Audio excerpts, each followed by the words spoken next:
Hello class. आज का जो हमारा टॉपिक है वो है cleft lip and cleft palate.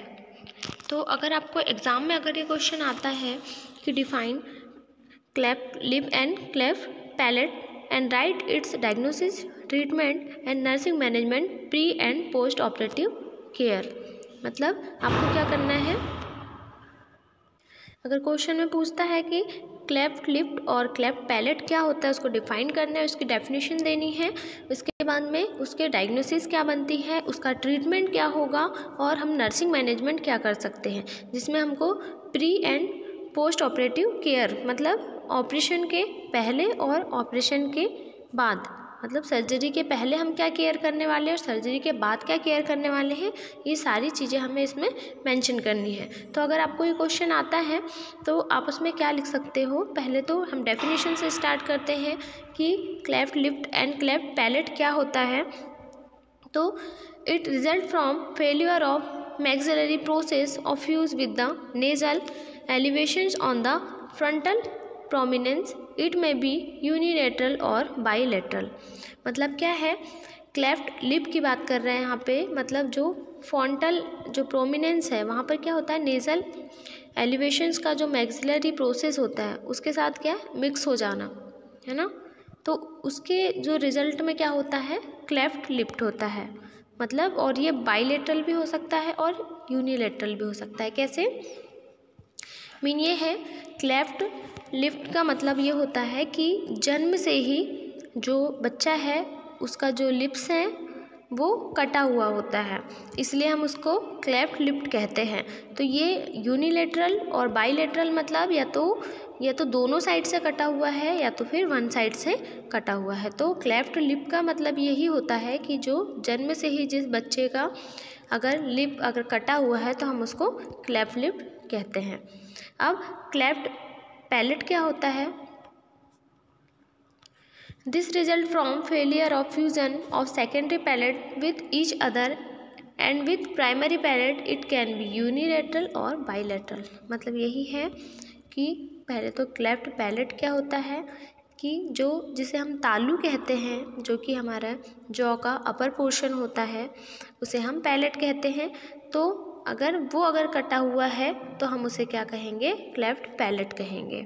ठीक है, तो यह सेकेंडरी पैलेट्स के जो भी आपस में प्राइमरी पैलेट्स के साथ मिक्सअप होना, उसके रिजल्ट से ये अराइज होता है।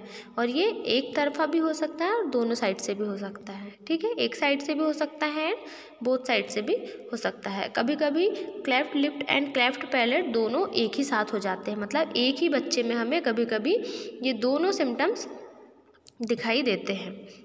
एक बच्चे का जैसे अगर लिप्स भी अगर कटा हुआ है और पैलेट में भी अगर कटा हुआ है तो क्या कहेंगे हम उसे, ये cleft lip and cleft palate. तो अब इसकी डायग्नोसिस क्या बनती है। एट बर्थ क्लेफ्ट लिप आसानी से डायग्नोस कर सकते हैं। अब जैसे ही बर्थ होता है बच्चे का तो हम उसको आसानी से डायग्नोस कर सकते हैं कि कटा हुआ अगर लिप्स है तो वो हमें इजीली दिखाई देगा।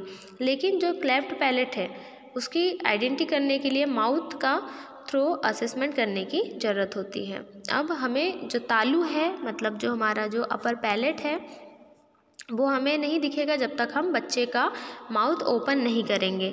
हम जब उसका माउथ ओपन करके आइडेंटिफाई करेंगे तो हमें दिखाई देगा कि अंदर जो है उसका क्लेफ्ट पैलेट प्रेजेंट है। तो इसके अलावा बच्चे में इनिशियल फीडिंग में जब प्रॉब्लम्स होती है तब डायग्नोस कर सकते हैं। जब बच्चा फीड कर रहा है और उसे कुछ प्रॉब्लम्स होती है फीडिंग करने में, अगर क्लेफ्ट लिप है, क्लेफ्ट पैलेट है, तो बच्चा प्रॉपर फीडिंग नहीं कर पाएगा, उसमें कुछ कॉम्प्लिकेशंस अराइज होंगे, तो उससे हम आइडेंटिफाई कर सकते हैं कि बच्चे को माउथ में प्रॉब्लम्स है। ठीक है, तो ये डायग्नोसिस बनती है। अब ट्रीटमेंट क्या होगा इसका।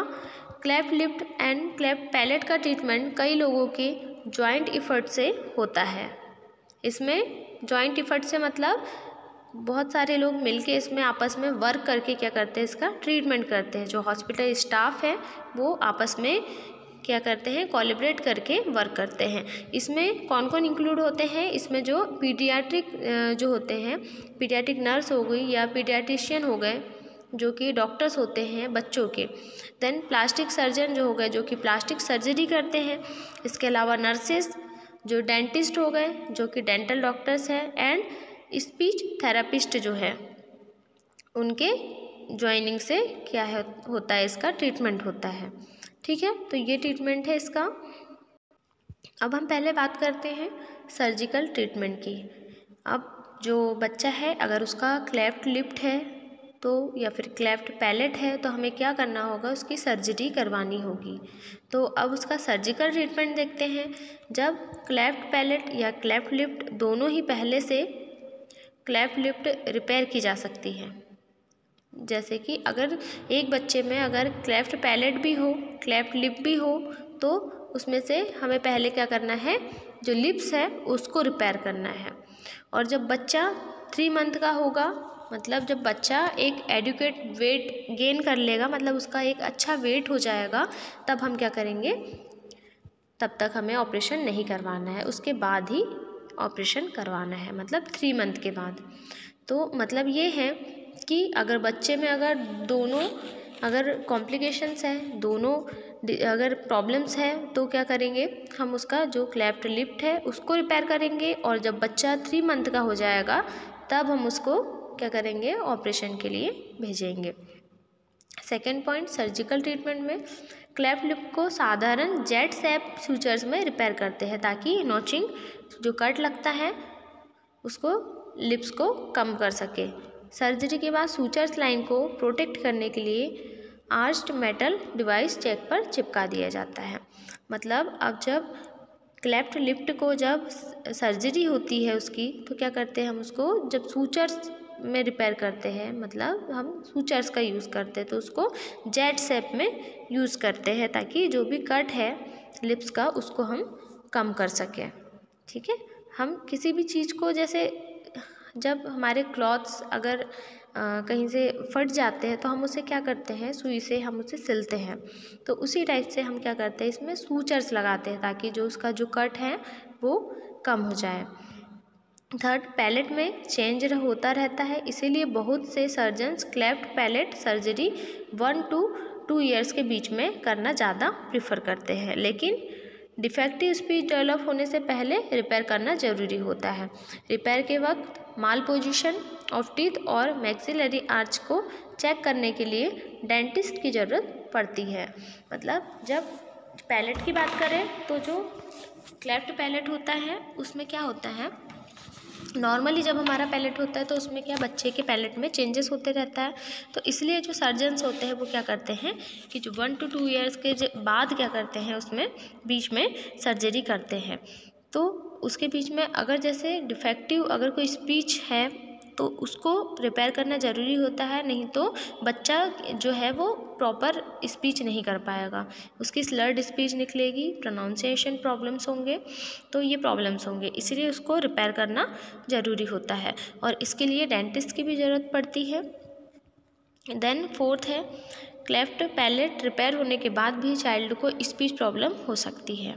ऐसी कंडीशन में स्पीच थेरापिस्ट की सर्विस आवश्यक है। मतलब कि हमने जब पैलेट को रिपेयर कर दिया, जो क्लेफ्ट पैलेट था उसको रिपेयर करने के बाद भी कभी कभी ऐसी कंडीशंस अराइज होती हैं कि बच्चा प्रॉपर बोल नहीं पाता है, उसे स्पीच प्रॉब्लम्स होती है।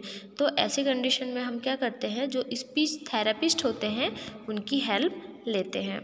तो ये हमारा सर्जिकल मैनेजमेंट देखा हमने। अब हम देखते हैं नर्सिंग मैनेजमेंट में क्या करते हैं। जन्म के ठीक बाद बेबी अनअट्रैक्टिव दिखाई दे सकता है, लेकिन नर्स को अपनी प्रतिक्रिया नहीं दिखानी चाहिए।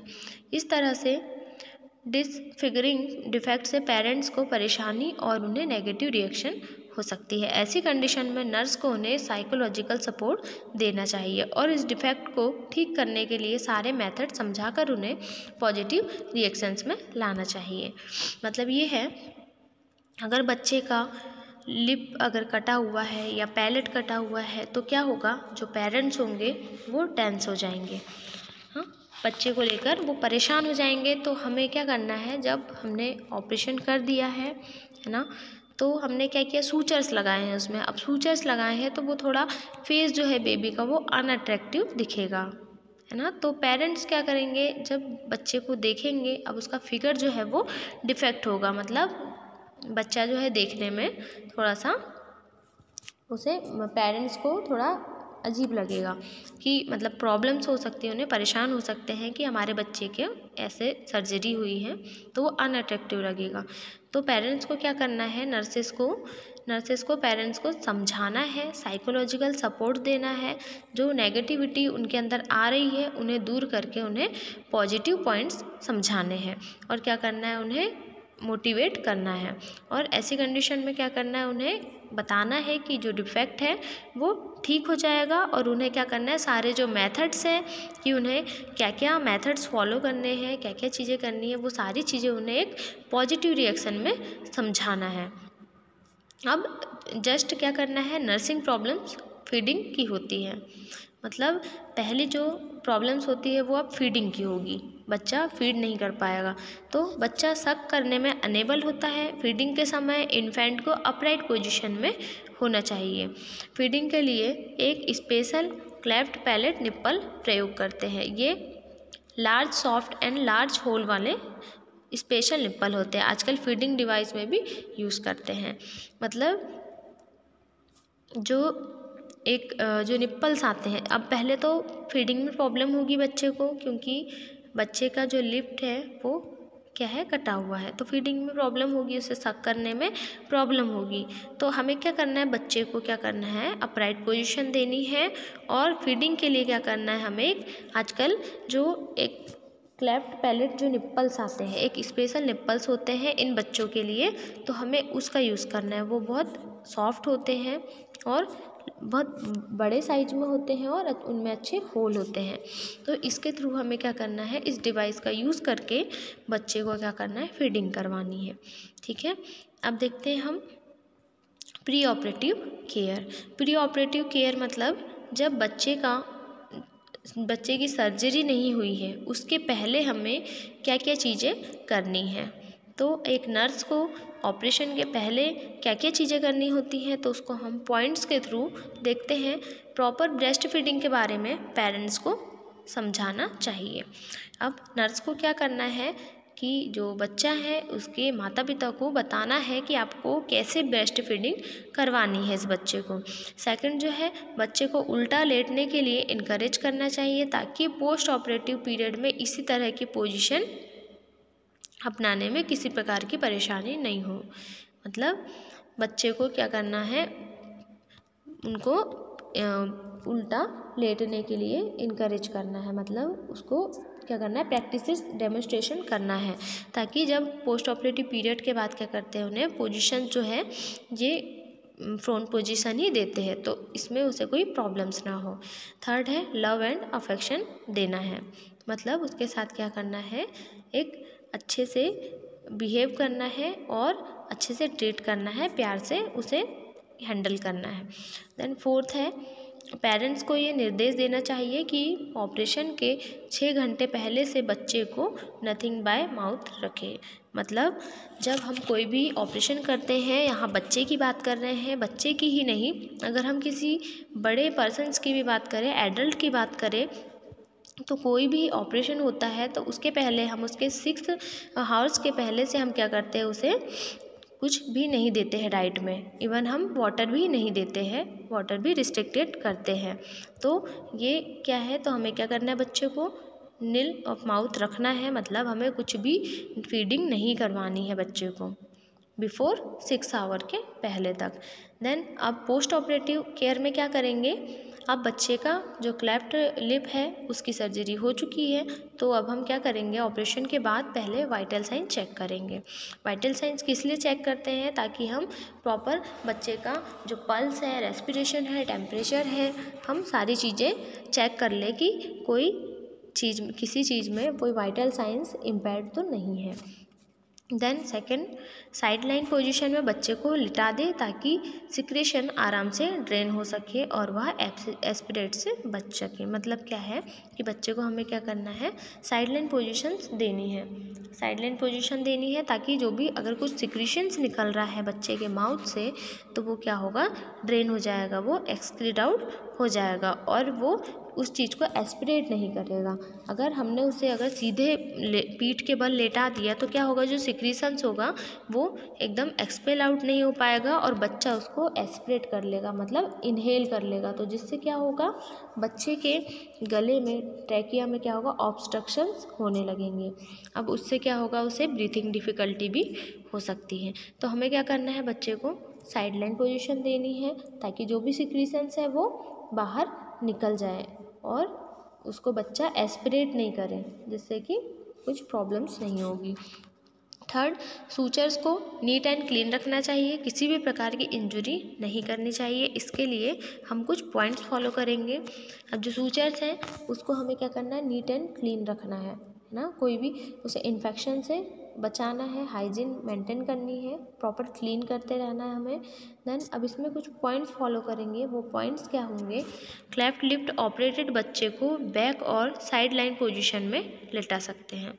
अब जिस बच्चे की लिप्स की सर्जरी हुई है उस बच्चे को हम क्या करेंगे, या तो बैक पोजीशन में लेटाएंगे या तो साइड लाइन पोजीशन दे सकते हैं।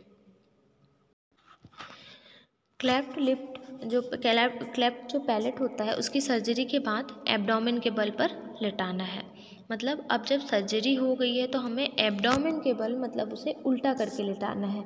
अब हम ये किस लिए करते हैं, वही चीज़ है कि अगर कुछ सिक्रीशंस है तो वो अंदर इनहेल नहीं होगा बच्चे के, वो इसको एस्पिरेट नहीं करेगा, सब एक्सपेल आउट हो जाएगा बॉडी से बाहर। तो जिससे क्या होगा, बच्चे को कोई ऑब्स्ट्रक्शंस नहीं होंगे, कोई कॉम्प्लिकेशंस नहीं होंगे।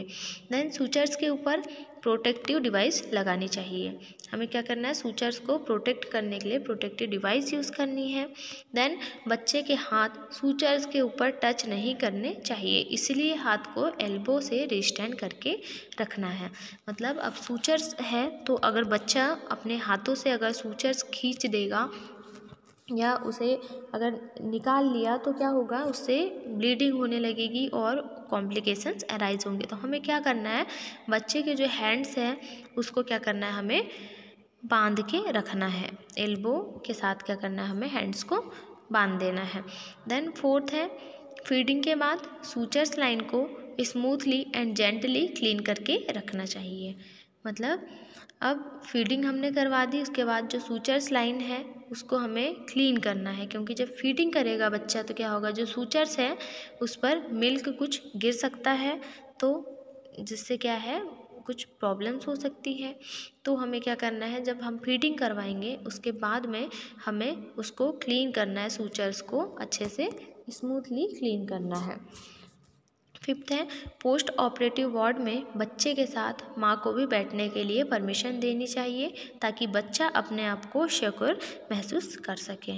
मतलब जब बच्चे का ऑपरेशन हो गया है तो जो पोस्ट ऑपरेटिव वार्ड है वहाँ पे हमें क्या करना है, मदर को भी अलाउ करना है कि आप अपने बच्चे के साथ इस रूम में रह सकते हो। तो जिससे क्या होगा, बच्चा जो है वो अपने आप को सिक्योर महसूस करेगा। मतलब अब माँ के साथ बच्चा रहेगा तो उसे लगेगा कि मैं सेफ़ हूँ, मुझे यहाँ पे कोई प्रॉब्लम्स नहीं है, मम्मी है साथ में तो कोई प्रॉब्लम नहीं है। ठीक है। सिक्स है, पेरेंटल सपोर्ट देनी चाहिए। पेरेंट्स के सारे डाउट्स क्लियर करके उन्हें बच्चे की देखभाल के लिए ठीक से क्या करना है, एजुकेट करना है। मतलब अब हमें पेरेंट्स को क्या करना है, साइकोलॉजिकल सपोर्ट देना है, उसको पेरेंट्स जो है उनको मोटिवेट करना है और उनके अगर कुछ डाउट्स हैं, जो सर्जरी से रिलेटेड अगर डाउट्स है कुछ, तो हमें क्या करना है, उसको क्लियर करना है। उन्हें अच्छे से समझाना है कि आपका बच्चा जो है इसकी सर्जरी हो सकती है, इसका जो पैलेट है या लिप्स है ये रिपेयर हो सकता है, और उन्हें सारे चीज़ें जो फॉलो करना है, उन्हें मेथड्स, वो सारी चीज़ें उन्हें अच्छे से बताना है। मतलब एजुकेशन देना है कि आपको कौन सी किस टाइप की डाइट देनी है, आपको सूचर्स की केयर किस टाइप से करनी है, आपको फीडिंग कैसे करवानी है, पोजीशन कौन सी देनी, ये सारी चीज़ें क्या करना है, पेरेंट्स को गाइड करना है। अब इसमें कुछ पॉइंट्स को फॉलो करेंगे, जैसे कि पेरेंट्स को हेल्थ टीचिंग देना है। तो क्या करना है, इसमें जो पेरेंट्स हैं उनको हम हेल्थ टीचिंग देंगे, मतलब समझाएंगे कि आपको बच्चे की केयर कैसे करनी है। सेकंड, उन्हें बच्चे की सेंट्रल केयर समझा देना है, मतलब उन्हें बताना है कि आपको बच्चों की कैसे केयर करनी है, सूचर जो है आपको कैसे उसको क्लीन करना है, कैसे केयर करनी है, फीडिंग कैसी करनी है, और उन्हें फीडिंग टेक्निक को भी समझाना है। उनको एक डेमोन्स्ट्रेशन करके दिखाना है कि आपको इस टाइप से फीडिंग करनी है। तो उन्हें क्या करना है, नर्सेस को मदर को सामने रख के फीडिंग करवानी है। उन्हें बोलना है कि आप इस टाइप से फीड करवाओ। एक डेमोन्स्ट्रेशन नर्स सामने रख के जब बच्चे को माँ के थ्रू फीडिंग करवाएगी तो वो क्या होगा, उन्हें अच्छे से पता चल जाएगा कि हमें किस पोजीशन में किस टाइप से फीडिंग करवानी है और कौन सी टेक्निक्स यूज़ करनी है। अगर जेनेटिक काउंसलिंग की ज़रूरत हो तो उन्हें रिफ़र करना चाहिए। अगर उन्हें लगता है कि जेनेटिक काउंसलिंग की नीड है तो हमें क्या करना है, उन्हें जेनेटिक काउंसलिंग्स देनी है। देन फॉलोअप के बारे में समझाना है। अब उन्हें बताना है कि आपको कौन कौन सी चीज़ें फॉलो करनी है, ऑपरेशन के बाद आपको कब चेकअप के लिए आना है, आपको कौन सी मेडिसिन्स देनी है, आपको कौन से मेथड्स यूज़ करना है, आपको बच्चे की केयर कैसे करनी है। तो ये सारी चीज़ें एक नर्स को पेरेंट्स को गाइड करनी है। तो हमने देखा cleft lip and cleft palate क्या होता है, इसकी डायग्नोसिस क्या बनती है, इसका ट्रीटमेंट क्या होता है। इसकी ट्रीटमेंट जो है वो सर्जरी होती है इसमें, जिसमें सारे हॉस्पिटल जो स्टाफ मेंबर्स हैं वो मिलकर क्या करते हैं, इसमें कोलैबोरेट होकर वर्क करते हैं। इसमें सर्जिकल ट्रीटमेंट्स होता है। हमने देखा नर्सिंग मैनेजमेंट क्या था, प्री ऑपरेटिव मैनेजमेंट हम क्या करेंगे, देन पोस्ट ऑपरेटिव मैनेजमेंट हम क्या करेंगे, देन क्या करना है, पेरेंट्स को हेल्थ टीचिंग देनी है। सो नेक्स्ट क्वेश्चन हम अब नेक्स्ट वीडियो में डील करते हैं। So thank you everyone.